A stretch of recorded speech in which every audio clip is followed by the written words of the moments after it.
तो जैसा कि हमने लास्ट एपिसोड के अंदर देखा था, सोल सर्चिंग का नाम सुनकर वहाँ पर खड़े हुए कुछ विलेजर जो होते हैं वो थोड़ा घबराने लगते हैं, लेकिन उनके पास में कोई भी रास्ता नहीं होता जिसका वे एग्री कर देते हैं। और अब उन लोगों के रिएक्शन को देखने के बाद में जो मिंग्यू होता है वो उन लोगों से बोलता है कि अरे तुम लोगों को यहाँ पर घबराने की कोई भी ज़रूरत नहीं है। अगर तुम लोगों ने यहाँ पर कुछ भी गलत जो है वो नहीं किया है तो जो सोल सर्चिंग है उससे तुम लोगों को कुछ भी नहीं होगा। लेकिन मैं तुम लोगों को पहले ही एक चीज़ जो है वो क्लियर कर देना चाहता हूँ कि अगर तुम लोगों का कोई इविल इंटेंशन है या तुम लोगों ने पास्ट में कुछ बुरा जो है वो किया है तो तुम उससे बिल्कुल भी जो है वो नहीं बच पाओगे। और मिंग्यू के इतना बोलते के साथ ही अब जो ली टियान होता है वो सोल सर्चिंग जो होती है उसे शुरू कर देता है और शुरू करते हुए बोलता है कि ठीक है, अगर तुम सभी लोग जो है वो एग्री हो तो अब जो सोल सर्चिंग है उसे शुरू करते हैं। और अब लीटियान के इतना बोलते के साथ ही हम देखते हैं कि विलेज के सभी लोग जो होते हैं उनकी सोल सर्चिंग होना शुरू हो जाती है। लेकिन तभी हम एक बंदे को देखते हैं जो कि सोल सर्चिंग के टाइम काफ़ी ज़्यादा जो है वो घबरा रहा होता है, जिस कारण हम देखते हैं कि जो मिंग्यू होता है उसका भी जो ध्यान होता है वो उस बंदे के ऊपर आ जाता है, जो देखकर अब जो मिंग्यू होता है वो उस बंदे के पास में आकर अपनी पावर का इस्तेमाल उस बंदे के ऊपर करने लगता है, जिस कारण उस बंदे की जो मेमोरी होती है वो उसे दिखाई देने लगती है। जहाँ पर कि हम देखते हैं कि नाइन क्लाउड सेक्ट का एक बंदा जो होता है वो एक विलेजर को मार रहा होता है और पीछे से एक बंदा चिल्लाते हुए बोलता है कि नहीं प्लीज़ उसे मत मारो। और उसके इतना बोलते के साथ ही जो नाइन क्लाउड साइड का बंदा होता है वो उसी पर्सन के पास में आ जाता है जिसकी की सोल सर्चिंग हो रही थी, और अब उस बंदे के पास में आकर उसे बोलता है कि तुम्हें इस प्रकार के जो लोग हैं उनके ऊपर नज़र रखनी होगी और ये लोग अगर कुछ भी उल्टी सीधी हरकत करते हैं तो मुझे सीधे रिपोर्ट करना।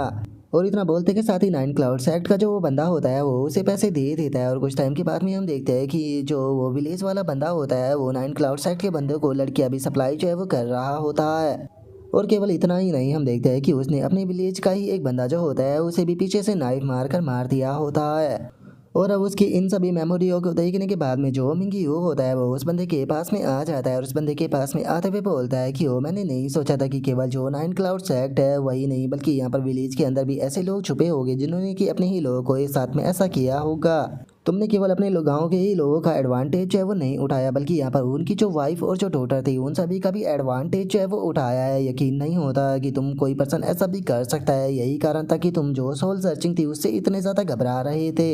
और उसके इतना बोलते के साथ ही विलेज का एक और बंदा जो होता है वो उस दूसरे बंदे के ऊपर चिल्लाते हुए उसे बोलता है कि मुझे याद है तुमने मुझसे कहा था कि जो मेरा भतीजा है असल में उसे नाइन क्लाउड सेक्ट जो है वो लेकर चला गया, लेकिन उसे नाइन क्लाउड सेक्ट लेकर नहीं गया था बल्कि उसे तुमने मारा था। और इतना बोलते बोलते ही हम देखते हैं कि विलेज के उस बंदे की हालत काफ़ी ख़राब होने लगती है और उसके मुंह से भी ब्लीडिंग शुरू हो जाती है। और अब हम देखते हैं कि विलेज के ही जो बंदे होते हैं वो उस गद्दार को घेरने लगते हैं और एक बंदा चिल्लाते हुए बोलता है कि मैंने कभी भी नहीं सोचा था कि तुम इस प्रकार के पर्सन निकलोगे, आखिर तुम अपने ही भाइयों को ऐसे धोखा कैसे दे सकते हो। जो सुनकर एक और बंदा जो होता है वो बोलता है कि मुझे लगा था कि यहाँ पर जो कुछ भी होता है वो सब कुछ नाइन क्लाउड सेक्ट ही कर रहा था, लेकिन मैंने कभी भी नहीं सोचा था कि इस प्रकार की जो चीज़ है वो तुम करोगे। जब एक और बंदा जो होता है वो बोलता है कि अगर यहाँ पर इमोर्टल सोल सर्चिंग ना करता तो हमें तो कभी भी इस चीज़ के बारे में पता ना चलता कि इसने हमें इतना बड़ा धोखा दिया है। और उनके इतना बोलते के साथ ही हम देखते हैं कि वहाँ पर कुछ लोगों का एक और ग्रुप जो है वो होता है, जिनमें से एक बंदा जो होता है वो अपनी नाइफ को निकाल लेता है और अपनी नाइफ को निकालते के साथ ही सीधे जो लीडियान होता है उसके ऊपर अटैक कर देता है, लेकिन उसके नाइफ से लीडियान को कुछ भी नहीं होता। जो देखकर वो बंदा काफ़ी ज़्यादा घबरा जाता है। तभी जो मिंग्यू होता है वो उस बंदे के पीछे आते हुए उसे बोलता है कि सच में तुम तो बहुत बड़े बेवकूफ़ हो, जिस पर्सन ने नाइन क्लाउड सेक्ट को सिंगल हैंडली डिस्ट्रॉय कर दिया, क्या तुम्हें सच में ऐसे लगा था कि उस पर्सन के ऊपर तुम्हारी ये बेकार से ट्रिक काम कर जाएगी। और मिंग्यू के इतना बोलते के साथ ही जो ली टियान होता है वो अपने ओरा को रिलीज करना शुरू कर देता है और अगले ही पल हम देखते हैं कि ली टियान अपने ओरा से ही उस बंदे को एक गुब्बारे की तरह फाड़ देता है। जो देखते के साथ ही विलेजरों के अंदर जो गद्दार लोग मौजूद होते हैं वे सभी अपनी जान बचाकर भागना शुरू कर देते हैं और भागते हुए बोलते हैं कि जल्दी से भागो और अपनी जान बचाओ। जो सुनते के साथ ही जो मिंग्यू होता है वो फाइट के लिए तैयार होते हुए बोलता है कि क्या सच में तुम्हें लगता है कि तुम यहाँ से बचकर भाग सकते हो। और मिंग्यू ये बोल ही रहा होता है, लेकिन अगले ही पल हम देखते हैं कि लीटियान जो होता है वो वहाँ से भाग रहे हुए जितने भी गद्दार होते हैं उन सभी को वहाँ पर गुब्बारे की तरफ फाड़ देता है। जो देखने के बाद में मिंग्यू जो होता है वो बोलता है कि डैमिट, मुझे लगा था कि मैं यहाँ पर थोड़ा शो ऑफ कर पाऊंगा, लेकिन यहाँ पर यंग मास्टर ने तो यहाँ पर सारी अपॉर्चुनिटी छीन ली। और मिंग्यू के इतना बोलते के साथ ही जो लीडियान होता है वो वापस से वहाँ पर जो विलेजर होते हैं उनके पास में आ जाता है और उनके पास में आते हुए बोलता है कि चलो ठीक है, यहाँ पर जो सोल सर्चिंग है उसे कंटिन्यू रखते हैं। और लीडियान के इतना बोलते के साथ ही हम देखते हैं कि सभी लोगों की वापस से सोल सर्चिंग जो है वो होने लगती है। और तभी जो येयू होती है वो लीडियन के पास में आते हुए उसे बोलती है कि हॉल मास्टर आप यहाँ पर डायरेक्टली ही लोगों को जो है वो मार रहे हो। ऐसा भी तो हो सकता है कि जो सोल सर्चिंग टेक्निक है उसके अंदर कोई गलती हो जाए, तो क्या इस तरीके से कोई इनोसेंट लोग नहीं मारे जाएंगे। और इतना बोलकर जो येयू होती है वो थोड़ी सी घबराने लगती है और घबराते हुए बोलती है कि मैं बस सर्वेंट हूँ और मैं यहाँ पर अपना बस जो राय है वो रख रही हूँ। मैं आपके इंटेंशन के ऊपर कोई भी क्वेश्चन जो है वो नहीं कर रही, तो प्लीज़ इसका मतलब जो है वो गलत मत लेना।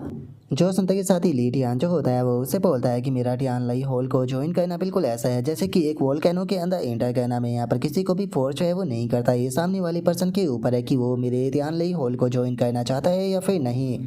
और मैं मानता हूँ कि हाँ ऐसा हो सकता है कि जो सोल सर्चिंग होती है वो कभी कभी गलत जो है वो हो जाती है, लेकिन मैं यहाँ पर केवल सोल सर्चिंग नहीं करता हूँ बल्कि मैं यहाँ पर एडवांस सोल लीकिंग टेक्निक का इस्तेमाल करता हूँ, जिसके कारण मैं लोगों की जो मेमोरी होती है उसे भी देख पाता हूँ, जिससे कि सामने वाले पर्सन की जो छुपी हुई मेमोरियाँ होती है उसे भी ढूंढा जा सकता है। क्योंकि मैं अपने ध्यान लई होल को अंदर किसी भी यहाँ पर अंडर कवर एजेंट को आने जो है वो नहीं दे सकता हूँ, चाहे कुछ भी क्यों ना हो जाए, लेकिन मैं इतना बड़ा रिस्क जो है वो कभी भी नहीं लूँगा। और इससे अलग ये बात तुम्हारे लिए है, तुम्हें ये बात जो है वो फ्यूचर में भी याद रखनी होगी कि अगर तुम तियानलई हॉल की मेंबर हो और अगर तुम तियानलई हॉल के अंदर किसी से भी बात करती हो तो तुम्हें यहाँ पर नर्वस होने की कोई ज़रूरत नहीं है, चाहे वो तियानलई हॉल का हॉल मास्टर ही क्यों ना हो। तुम्हें जो कुछ भी पूछना है तुम आसानी से पूछ सकती हो।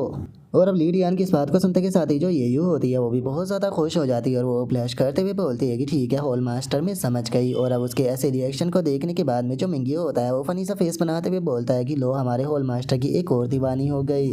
और अब मिंग्यू के इतना बोलते के साथ ही हम देखते हैं कि जो लीकिंग होता है वो भी वहाँ पर आ जाता है। वहाँ पर आते हुए लीटियान से बोलता है कि होल मास्टर सभी की सोल सर्चिंग कंप्लीट हो चुकी है और यहाँ पर कोई भी प्रॉब्लम नहीं है। जो सुनने के बाद में लीटियान जो होता है वो उससे बोलता है कि ठीक है तुम इन सभी लोगों को लेकर तियान लाई हॉल के अंदर चले जाओ और मैं चाहता हूँ कि इन सभी की ट्रेनिंग का भी वहाँ पर इंतजाम जो है वो तुम करा देना। जो सुनते के साथ ही जो लीकिंग होता है वो लीटियान से बोलता है कि ठीक है होल मास्टर मैं समझ गया, इस काम को आप मेरे ऊपर छोड़ दीजिए। और उसके इतना बोलते ही हम देखते हैं कि जो लीटियान होता है वो शीयान के पास में वापस आ चुका होता है। और अब जो शीयान होती है वो लीटियान से बोलती है कि क्या तुम्हें वो मिला जो कि तुम ढूंढने गए थे। जो सुनने के बाद में जो लीटियान होता है वो शीयान को मना कर देता है। जो सुनकर अब जो शीयान होती है वो लीटियान से पूछती है कि ठीक है तो अब तुम्हारे आगे क्या प्लान है, आगे तुम क्या कहना चाहोगे।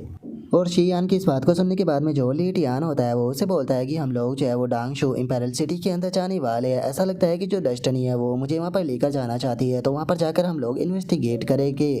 इससे बड़े अलग अगर जो जीयू है उसकी बात की जाए और अगर यहाँ पर जो तुम्हारी रिस्ट्रिक्शन है उसकी बात की जाए तो वो भी इस टाइम पर कम्प्लीटली रिमूव जो है वो हो चुकी है। और डोंगशू इंपेरल सिटी के अंदर मेरा एक दोस्त भी है जो कि हमारे लिए इन्फॉर्मेशन कलेक्ट करने में मदद करेगा। जो सुनकर अब जो शीयान होती है वो लीडियान के पास में आते हुए उससे बोलती है कि ठीक है तुम जो भी करना चाहते हो लेकिन तुम्हें अपनी जो सेफ्टी है उसके ऊपर भी ध्यान देना होगा। जो सुनते के साथ ही लीडियान जो होता है वो उससे बोलता है कि चिंता मत करो, मैं अपनी सेफ्टी का ध्यान दूंगा।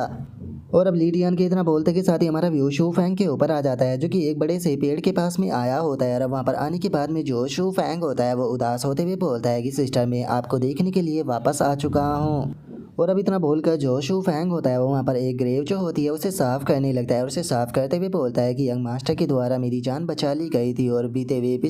पिछले कुछ सालों में मैं यंग मास्टर को फॉलो करता रहा हूँ और उनके कामों को करता रहा हूँ। इसीलिए सिस्टर अब आपको अपने जो ब्रदर है उसकी चिंता करने की कोई ज़रूरत नहीं है। और शू फैंग के इतना बोलते के साथ ही हम पास्ट का एक सीन देखते हैं जहाँ पर कि जो शू फैंग होता है उसे एक कमरे के अंदर काफ़ी सारी जंजीरों से बांधा गया होता है। और हम देखते हैं कि जो शू फैंग होता है वो काफ़ी बुरी तरह से इंजर्ड भी होता है और उसकी जो हालत होती है वो भी काफ़ी ज़्यादा ख़राब लग रही होती है। लेकिन तभी अचानक से वहाँ का गेट तोड़ते हुए जो ली टियान होता है वो उस पैलेस के अंदर आ जाता है। और अब शू फैंग को देखने के बाद में जो ली टियान होता है वो शू फैंग की तरफ अपने हाथ को बढ़ाते हुए उससे बोलता है कि क्या तुम मेरे साथ में चलना चाहोगे। और अब ली टियान के इतना बोलते के साथ ही हमारा व्यू परसेंट टाइम में आ जाता है। और अब जो शू फैंग होता है वो उस ग्रेव को साफ करते हुए बोलता है कि सिस्टर शायद तुमने ये चीज़ जो है वो केस कर ली होगी, लेकिन मैं ऑलरेडी ग्रेट एम्परियलम पर जो है वो पहुंच चुका हूँ, जिसका मतलब है कि अब तुम्हारे भाई को कोई भी बुली जो है वो नहीं कर सकता।